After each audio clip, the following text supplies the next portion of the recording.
کہ لوگ آپس میں یہاں تک سوال کریں گے کہ یہ کائنات اگر اللہ نے بنائی ہے تو اللہ کو کس نے بنایا ہے. تو رچرڈ ڈاؤکنز کی کتاب پڑھ کے تو مجھے وہ یقین آیا کہ واقعی آپ صلی اللہ علیہ وسلم نے سچ فرمایا تھا. اور ایک اور حدیث بخاری اور مسلم کی ہے، اس میں آیا کہ شیطان آتا ہے انسان کے پاس، وہ کہتا ہے یہ چیز کس نے بنائی، یہ کس نے بنائی. الٹیمیٹلی پوچھتا ہے اللہ کو کس نے بنایا. جب یہ کہے تو تم کہو اعوذ باللہ من الشیطان الرجیم اور اللہ کی پناہ حاصل کر لو. لیکن اس کا ایک ترک صحیح سند کے ساتھ سنن ابی داؤد میں انٹرنیشنل نمبرنگ کے مطابق 4723 اور سنن نسائی الکبریٰ میں 10497 نمبر حدیث ہے.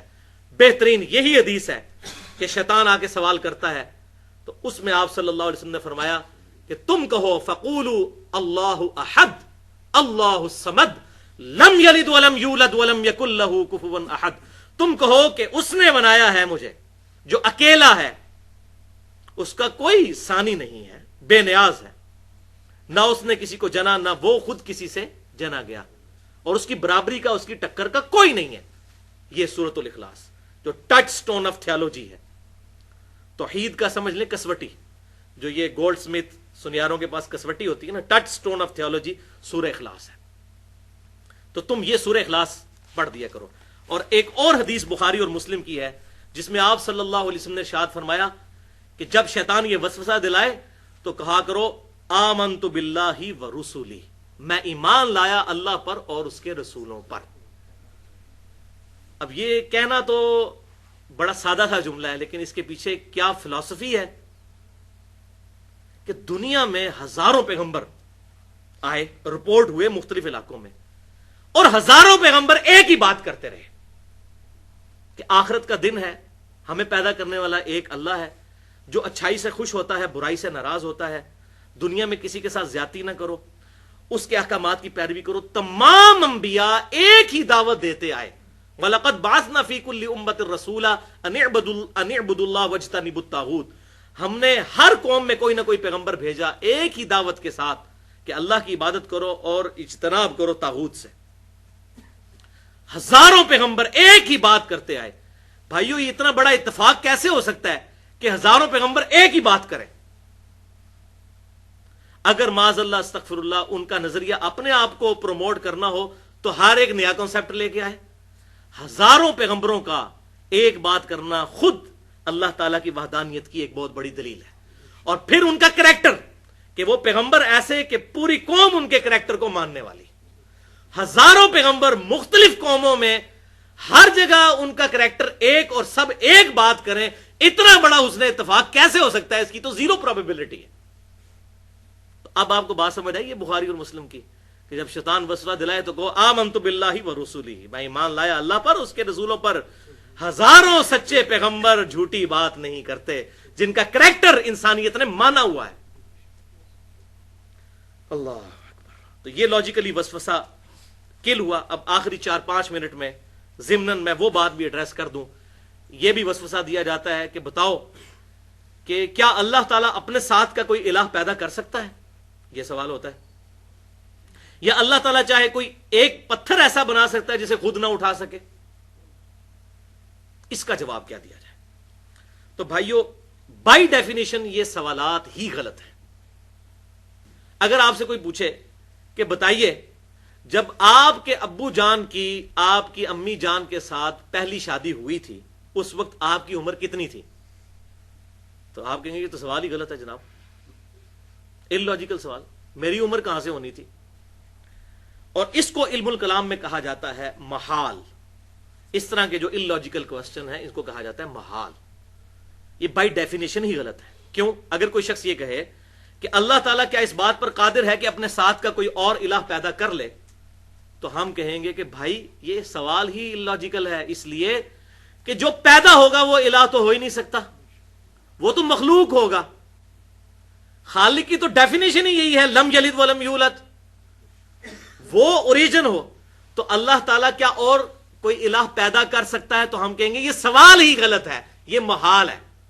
اب اس کو کہنا کہ اللہ کی قدرت میں داخل نہیں ہے، بھائی یہ سوال ہی غلط ہے.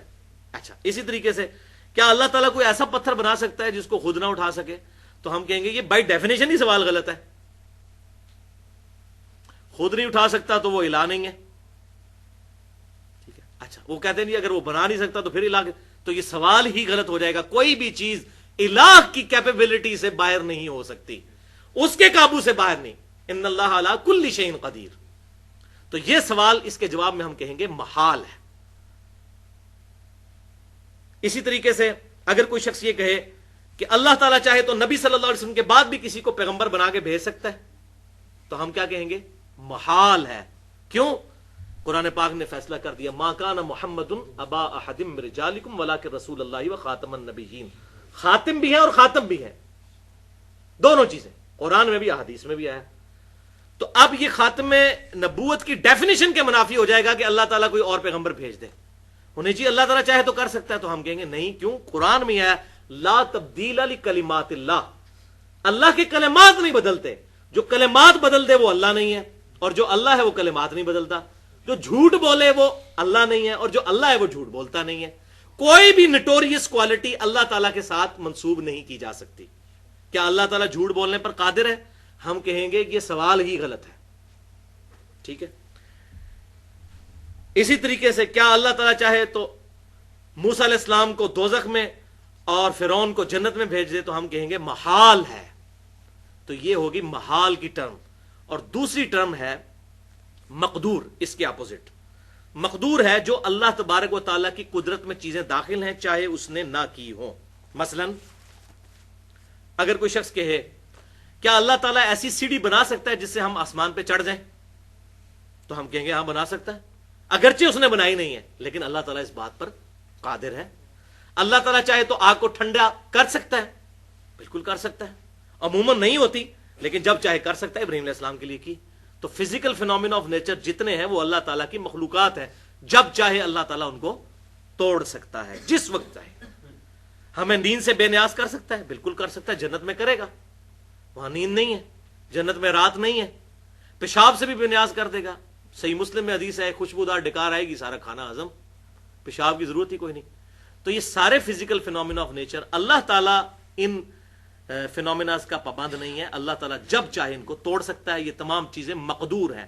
تو محال اور مقدور کا فرق سمجھ آ گیا. میرے خیال ہے اتنا ہی کافی ہے. باقی جتنی چیزیں ہیں وہ ساری باتیں ایڈریس کی جائیں تو گھنٹوں چاہیے. اللہ تعالیٰ سے دعا ہے جو حق بات میں نے کہی اللہ تعالیٰ ہمارے دلوں میں راسخ فرمائے. اگر جذبات میں میرے منہ سے کوئی غلط بات نکل گئی تو اللہ تعالیٰ ہمارے دلوں سے محو کر دے. ہمیں کتاب و سنت کی تعلیمات پر عمل کر کے دوسرے بھائیوں تک پہنچانے کی توفیق عطا فرمائے. سبحانک اللہم و بحمدک اشہد ان لا الہ الا انت استغفرک و اتوب الیک وما علینا الا البلاغ المبین.